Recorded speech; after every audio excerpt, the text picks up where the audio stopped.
So this is a little bit hard to see, but I'll explain it to you. So this is an actual example of a real fund, one of the largest balanced funds here in Canada. It happens to be from Fidelity, who I'm sure you've heard of. They're the largest fund company in the world. And what they did was they opened up, a few years back, a bunch of the fund companies started to do things called corporate class funds instead of mutual fund trust units. Okay? And just a quick explanation for those of you who don't know, mutual funds, by definition, are a trust. And that means that at the end of the year, they have to distribute all the dividends and capital gains at the end of the year. Okay? So, this might not mean much to you, but think about it. In 2008, 2009, when the stocks were down significantly, in a lot of cases, there were still dividends coming in, so you got a tax slip at the end of the year. I can't tell you how many times I've had to answer the question. Scott, you're probably the same way. I can see you smiling at the back.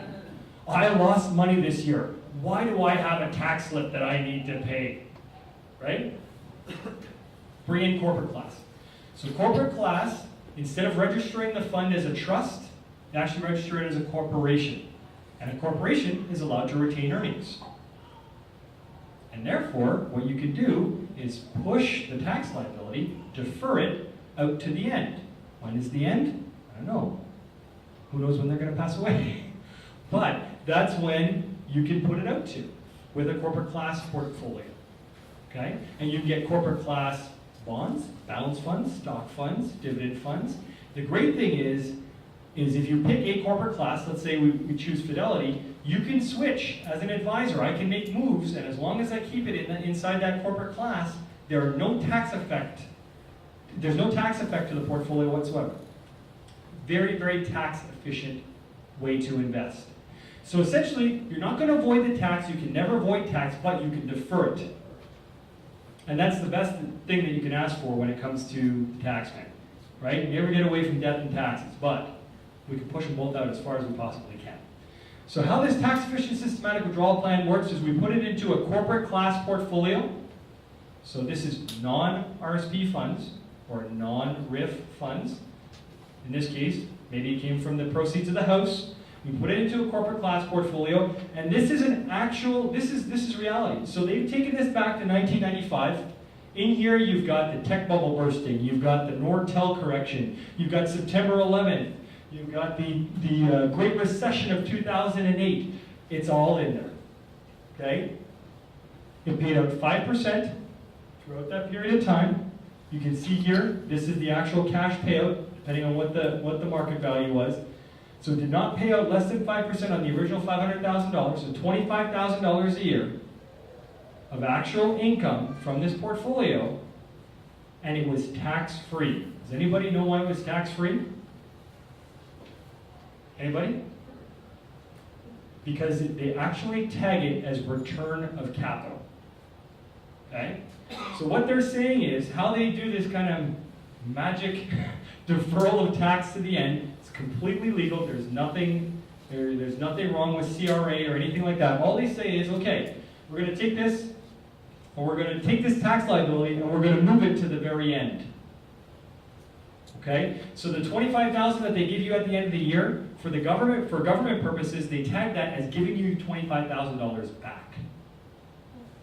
Okay? And the growth, the dividends, et cetera, stay inside the corporation. They stay in there. All right? I can explain this further to you if you want to take it offline.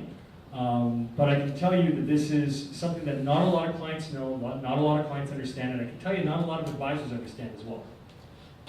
Okay? But it's definitely worth talking about for your portfolio and retirement if you're looking to create tax-efficient income. Okay? You can come and see myself, you can come see Scott, our cards are over there. If you're not already a customer and you need some more information, we can definitely help you out. Okay? So that's your tax-efficient systematic withdrawal plan. There's another way that you can generate funds from the proceeds in your house. Now, I used the GIC option as a comparison at 4.5%.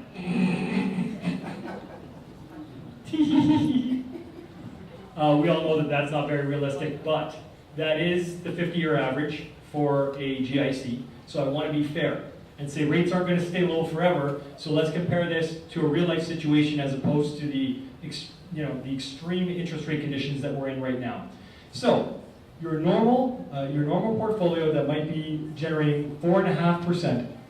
Keep going, Ron, please. Now I'm assuming the top tax bracket, but again, I've assumed it in both scenarios. Okay, so not quite the top tax bracket, but 40%. So as you know, GIC is interest income, fully taxable. Okay, so assuming here in Ontario your tax rate is 40%, you can see that on your $22,500 at the end of the year, you're looking at $13,500 as a net income. So that would be essentially on a $50,000, $500,000 portfolio. Okay, so $500,000 portfolio, same one that we saw in the earlier slide, $22,500 minus the tax, $13,500. Let's take a look at an annuity option. What is an annuity? An annuity is essentially a pension, okay, just like you would have from a company. With an annuity, you go to a company, you give an insurance company, you give them a sum of money, and in return, they give you a payment for the rest of your life. You can tailor guarantees around that payment. They can guarantee the payment for 5, 10, 15 years. They can guarantee a payment to spouse if you're gone, or single life annuities. There's a whole bunch of different ways that you can tailor this. Okay? But the annuity option, because you're actually giving the insurance company the money, they're willing to give you a far better rate of return on that money that you're going to give them. So the $500,000, the annuity income, instead of $22,500, you're looking at $35,490. Now, the really neat thing is, again, that return of capital option that I talked about on the last slide applies here as well.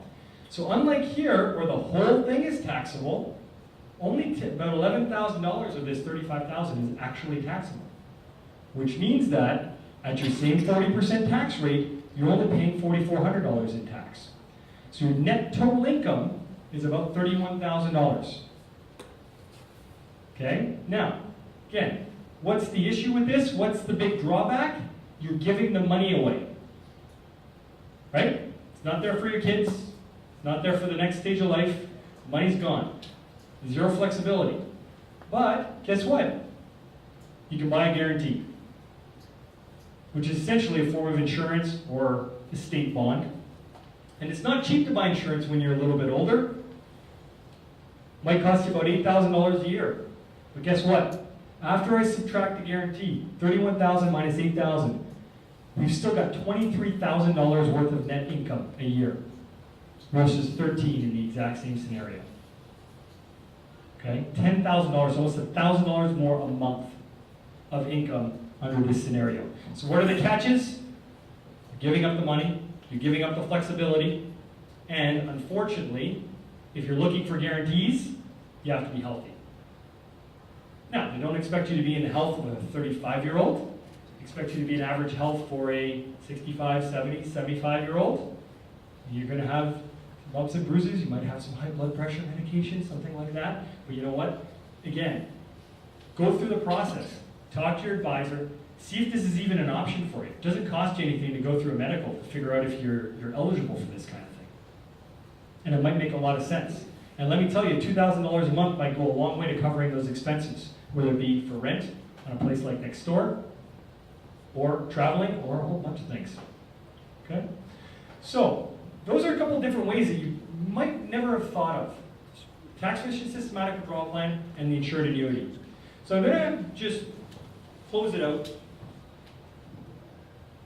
I'm going to say in summary, there's a few things that I want to bring up.